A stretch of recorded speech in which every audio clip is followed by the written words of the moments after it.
नमस्कार, मैं सुप्रिया कर हूँ और आज दिनांक 27 अगस्त 2025।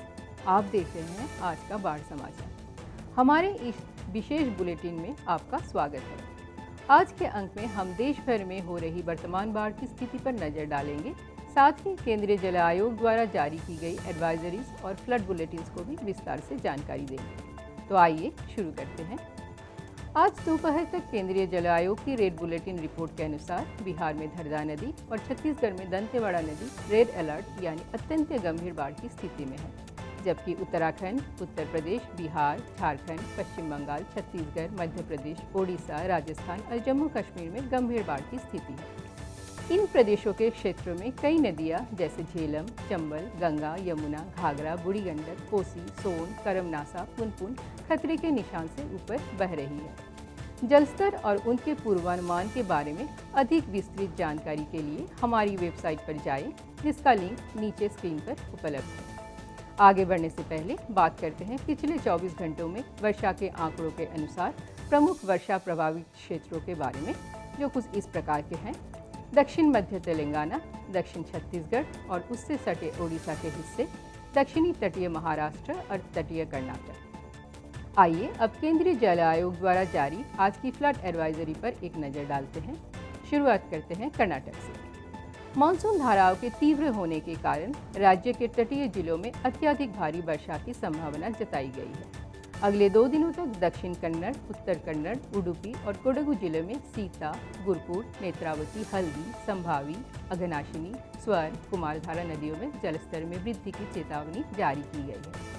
केरल की बात करें तो केरल के कई पश्चिम की ओर बहने वाली नदियों में जलस्तर में वृद्धि और सामान्य से अधिक बाढ़ जैसी स्थिति की संभावना है। अगले 24 घंटों के लिए कन्नूर, कासरगोड, वायनाड, कोझिकोड जिलों की काविनी, उपाला, शीरिया, चित्तारी, चंद्रगिरी, वालपत्तनम, चालियार नदियों में चेतावनी जारी की गई है। तेलंगाना, पिछले दिन की बारिश के प्रभाव से मंजीरा और मनेरू नदियों में भारी जल प्रवाह की संभावना है। इसके अलावा कृष्णा बेसिन में मनेरू, पलेरू और मूसी नदियों में भी तेज बहाव रहने की संभावना है।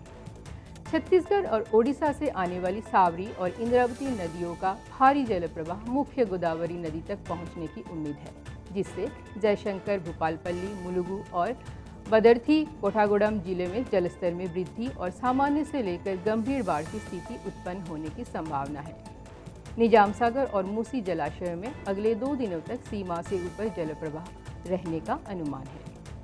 महाराष्ट्र की बात करें तो मानसून धाराओं के सक्रिय होने के कारण रत्नागिरी, सतारा, पुणे और कोल्हापुर जिलों में अगले 2 दिनों तक अत्यधिक भारी वर्षा की संभावना है।